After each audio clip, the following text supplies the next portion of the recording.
Football বিশ্ব কি কখনো এমন ম্যাচ দেখেছে?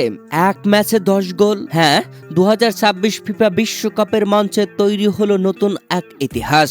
একদিকে কিলিয়ান এমবাপ্পের অতি মানবীয় জোড়া গোল আর অবিশ্বাস্য কামব্যাক, অন্যদিকে ফ্রান্সকে স্তব্ধ করে দিয়ে ইংল্যান্ডের ইতিহাস জয়। কিন্তু এই গোল উৎসবের রাতে কার কপাল পুড়ল, আর কেনই বা লিওনেল মেসির গোল্ডেন বুট জেতা প্রায় অনিশ্চিত হয়ে গেল?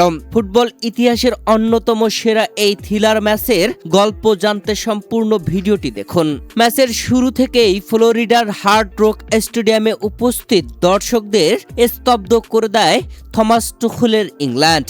রেফারির বাঁশি বাজাতে না বাজাতেই মাত্র 3 মিনিটের মাথায় বক্সের বাইরে থেকে এক বুলেট গতির শটে ফ্রান্সের জাল কাঁপিয়ে দেন ডেকলান রাইস। ম্যাচ 1-0 এগিয়ে যায় ইংল্যান্ড।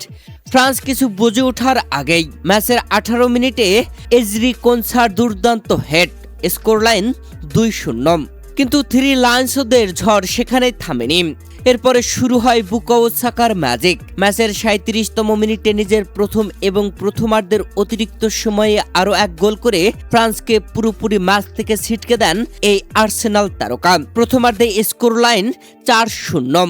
সবাই ভেবেছিল ম্যাচ এখানেই শেষ, কিন্তু নাটকের আসল অংশ তখনও বাকি ছিল। বিরতির পর মাঠে নামলো এক অন্য ফ্রান্স, আর সেই কামব্যাকের সেনাপতিকে অবশ্যই কিলিয়ান এমবাপ্পে। ম্যাচের 48 মিনিটে দারুণ শটে প্রথম গোল করেন এমবাপ্পে।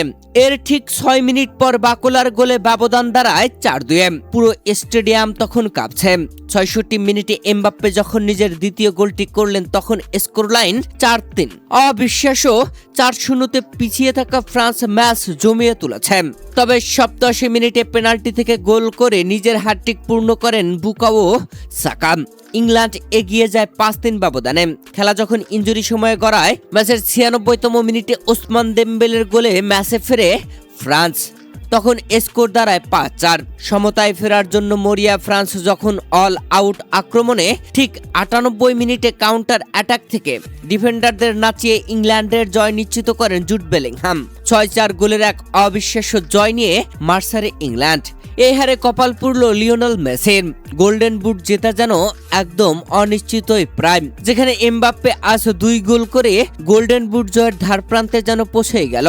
ফাইনাল ম্যাচে লিওনেল মেসিকে 2 গোল করতে হবে, তবেই না এমবাপ্পেকে ছাপিয়ে যাবেন, নয়তো এবারের বিশ্বকাপের গোল্ডেন বুট জয়ী হবেন কিলিয়ান এমবাপ্পে।